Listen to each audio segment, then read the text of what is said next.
Okay, so good afternoon, everyone, again. I'm very honored to be with you tonight to lead this discussion about wokeism. And we have a panel of prestigious guests to debate this topic. We will get things started running with Eric Zemmour, a man of many hats who enjoys finding new ones every time. To begin with, he's an intellectual, a journalist, right politician since the presidential battle of 2022. Hitting the headlines with landmark books and offering us epic television moments, notably on the status. Zemmour has succeeded in acquiring a presidential stature, a leading theorist of the Great Replacement theory, which seems anything but a theory. He founded the Reconquest Party, managed a pick up of to 19% in the polls. He notably wrote the terribly lucid French Suicide, and France has not said its last word. The fight continued 2023 with his latest work, I Haven't Said My Last Word, and we could not be more pleased to hear that. Éric Zemmour, bonsoir. Éric Zemmour, on peut l'applaudir. J'aimerais bien qu'on m'amène un second micro. Le wokisme, c'est donc le sujet de cette table ronde. Alors, première question, qu'est-ce que le wokisme pour vous et comment se répand-il? Merci beaucoup. D'abord, bonsoir, vous m'entendez tous? Je vais essayer de parler un peu plus lentement que ce matin parce que on m'a expliqué que j'avais fait beaucoup de peine au traducteur qui s'était fait mal. Donc je vous promets que je vais essayer d'aller un peu plus lentement. Oui, effectivement, c'est du wokisme pour le finir. Ça me paraît logique que ça soit franc. Alors, qu'est-ce que le wokisme? Vous savez tous, évidemment, même ceux qui savent aussi mal que moi, que woke, ça veut dire éveillé, et que qu'est-ce que sont? Quoi? Les wokistes, là, c'est mieux? Les wokistes considèrent que nos sociétés occidentales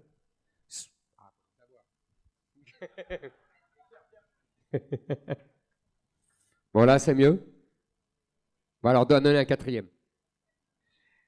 Alors, les wokistes considèrent que les sociétés occidentales sont façonnées par le racisme, la misogynie, le sexisme, l'homophobie, la transphobie, l'islamophobie, et que c'est ce qui définit les sociétés occidentales, et c'est ce qui est le cœur, l'événement social majeur de nos sociétés.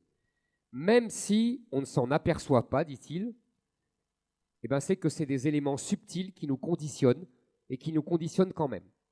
Donc si vous voulez, à partir de là, ils définissent des privilégiés, l'homme blanc hétérosexuel, et des victimes à vie, qui sont les femmes, qui sont les homosexuels, qui sont les musulmans, qui sont les noirs.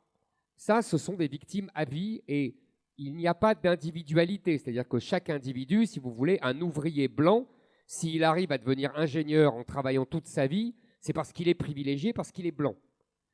Si un noir est riche au départ et qu'il se ruine, c'est parce qu'il est noir et qu'il a été victime des préjugés de la société blanche.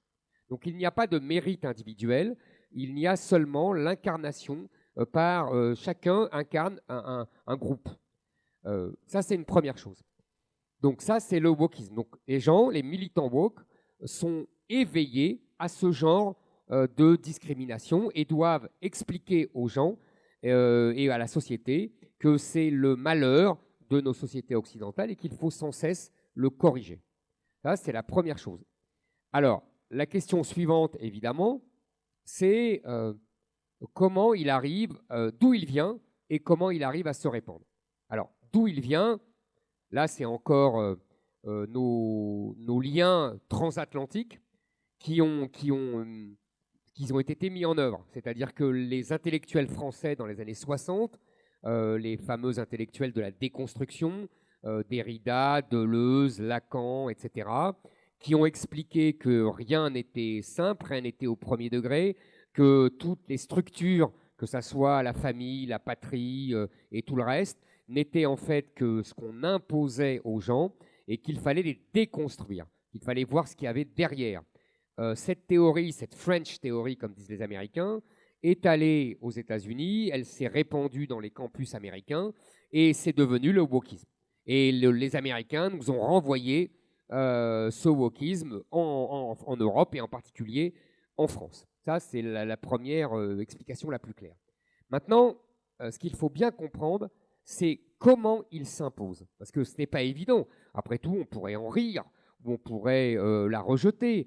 Pourquoi il s'impose? Pourquoi ces gens qui sont minoritaires sont en même temps hégémoniques? Je pense qu'il faut bien comprendre le mécanisme intellectuel qui commence dans les universités et qui descend ensuite dans les lycées, dans les écoles et dans toute la société. Il faut bien comprendre ça. Je vous donne un exemple que j'emprunte d'ailleurs à un intellectuel anglo-saxon qui s'appelle Peter Boghossian et qui a très bien expliqué ce mécanisme à partir de ce qu'il appelle, et de ce qui existe vraiment, les fat studies, c'est-à-dire les études sur les gros, sur l'obésité. Qu'est-ce qu'il nous dit? Il nous dit, au départ, il y a quelques universitaires qui sont persuadés, mais c'est leur conviction, que notre regard négatif sur l'obésité vient de nos préjugés et que ces préjugés entraînent des discriminations et des souffrances parmi les obèses.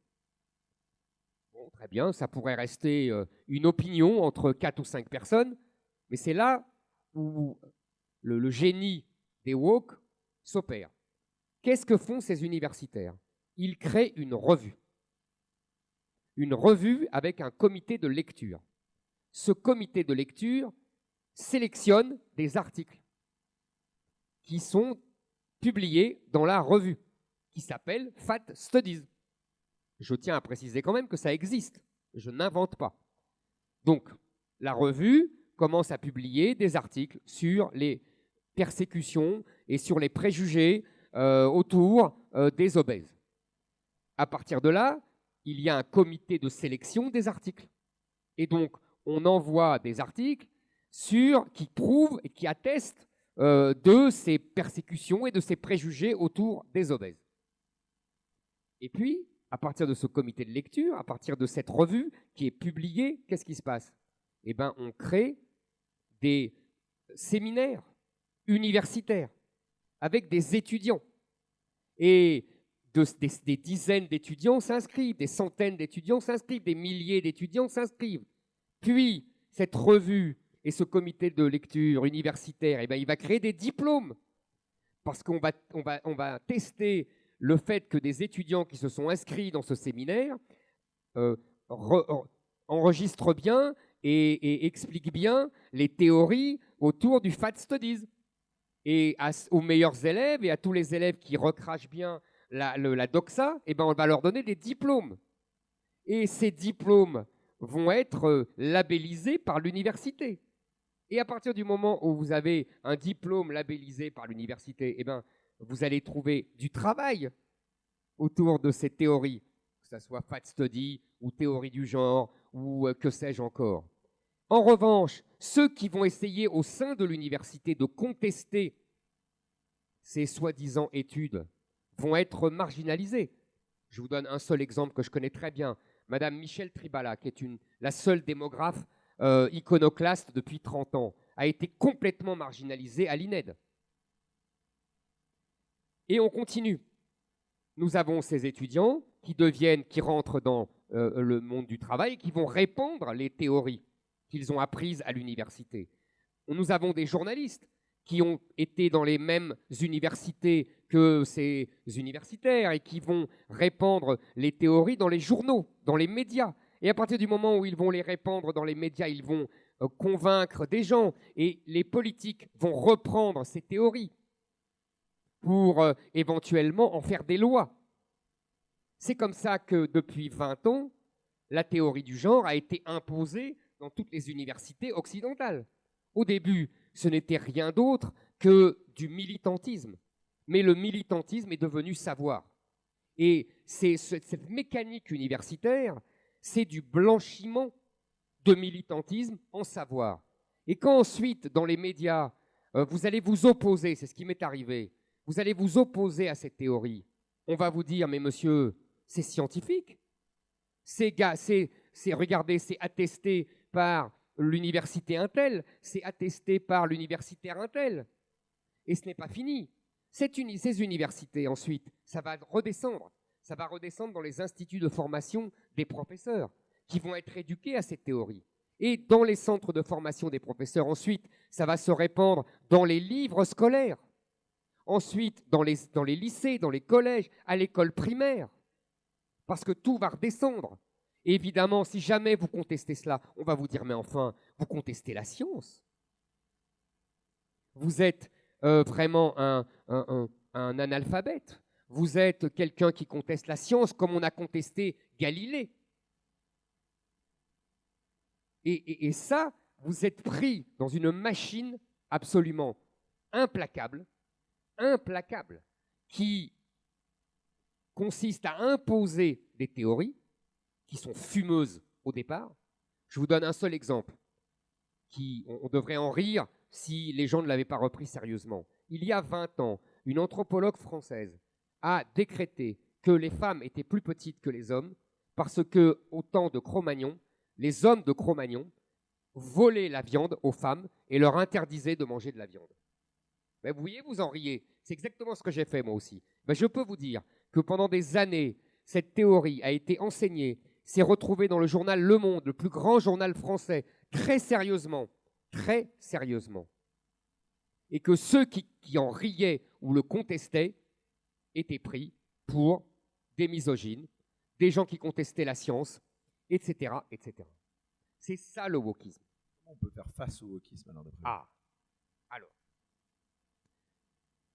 Là, il y a plusieurs, il y a deux manières d'affronter le wokisme. Soit on est au pouvoir, soit on n'a pas le pouvoir. Ce n'est pas la même chose. Si on a le pouvoir, on fait ce que fait Orban. En vérité, c'est Orban qui a raison.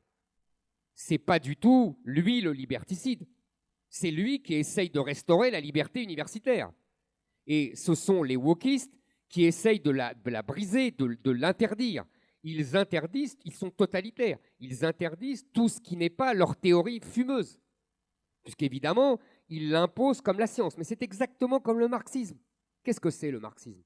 Le marxisme, c'est une théorie de Karl Marx qui a la prétention, comme on est au XIXe siècle, et que tout est science au XIXe siècle, qui a la prétention d'être scientifique et qui va se répandre dans les universités en disant, mais voilà, c'est la science. Ils nous refont le même coup. Et c'est le même totalitarisme et c'est la même façon d'interdire toute opposition.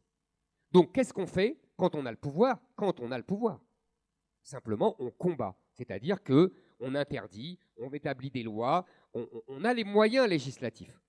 Et on ne fait pas semblant, comme par exemple notre gouvernement qui, soi-disant, interdit l'écriture inclusive, autre arme et autres théories fumeuses, soi-disant scientifiques, mais qui ne les fait pas appliquer.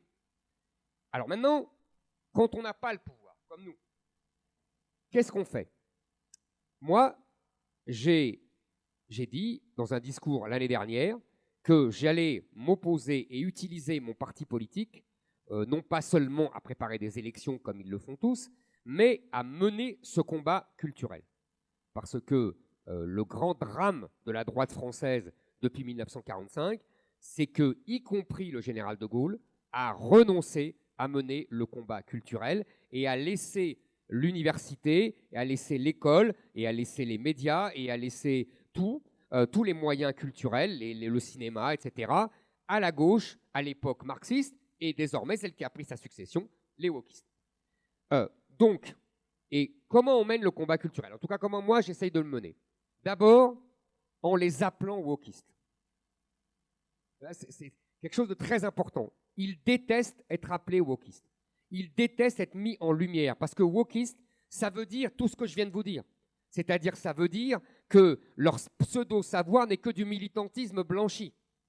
Et sur le plan médiatique, dire que vous êtes, ça m'est arrivé souvent, dire que vous êtes contre l'antiracisme. Pour nous, on comprend ce que ça veut dire. Ça veut dire qu'on refuse l'antiracisme institutionnel, etc., etc. Mais dans les médias, dès que vous dites ça, on vous dit « mais alors vous êtes raciste ». Et vous ne pouvez pas vous sortir de ça. En revanche, si vous dites « je suis contre le wokisme », là, ils ne peuvent plus avoir leur position en surplomb moral. Ça, c'est une première chose.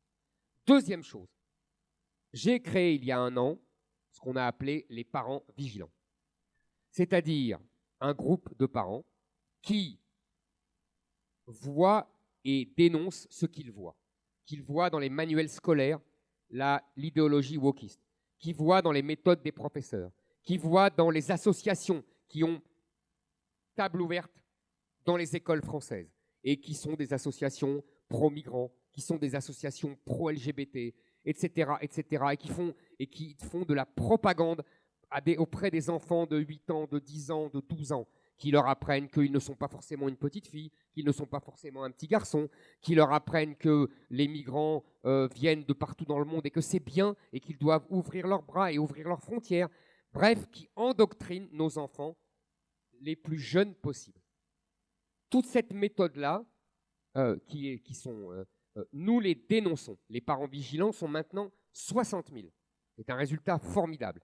Et d'ailleurs, on voit la réussite de nos parents vigilants à la fureur qui commence à prendre parmi les syndicats d'enseignants, tous de gauche, parmi les médias qui font des séries de papiers pour dire que nous sommes une menace dangereuse pour les enseignants, qui disent que nous faisons de l'entrisme dans les écoles, alors qu'évidemment ce sont eux qui font de l'entrisme dans les écoles et que simplement on réagit à leur entrisme, qui disent que nous menaçons les enseignants alors que nous ne donnons jamais de nom, qui disent que nous sommes une arme de guerre contre les enseignants alors que justement nous avons parmi nous des enseignants qui nous disent que nous avons raison et que nous menons le bon combat car c'est une catastrophe pour les enfants.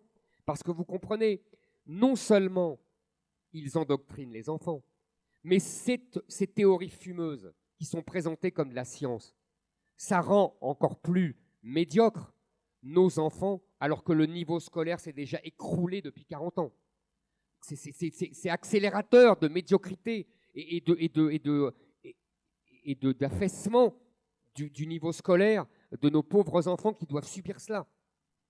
Donc nous nous battons comme cela. Et j'ai eu la joie, je vous l'avoue franchement, de découvrir que les Américains faisaient la même chose. Non pas qu'ils nous imitaient, hein, ils l'ont sans doute fait avant nous, mais il y a des groupes qui se sont créés et sur exactement le même modèle et qui défendent également, qui eux aussi combattent l'idéologie woke à l'école, dans une université, etc.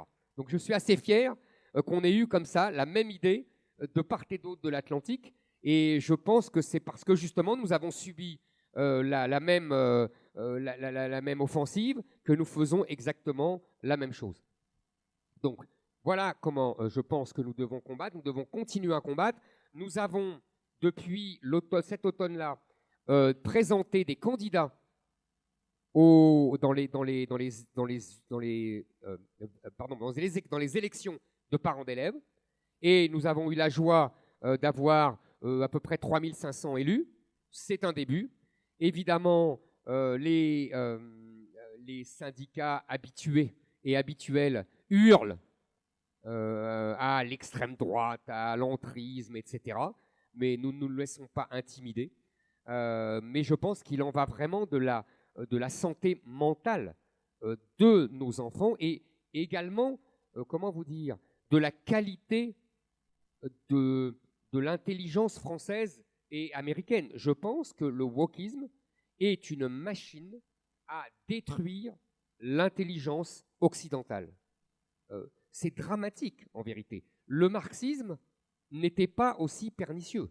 Le marxisme respectait la culture française, respectait la culture américaine. D'ailleurs, sans doute une des seules choses positives qui a été laissée par les pays communistes comme la Russie, la Tchécoslovaquie, etc., c'est l'excellence du niveau scolaire et l'excellence du niveau culturelle des enfants éduqués sous le communisme. Vous voyez, ils n'avaient pas la liberté, mais ils avaient la qualité intellectuelle et la qualité scolaire.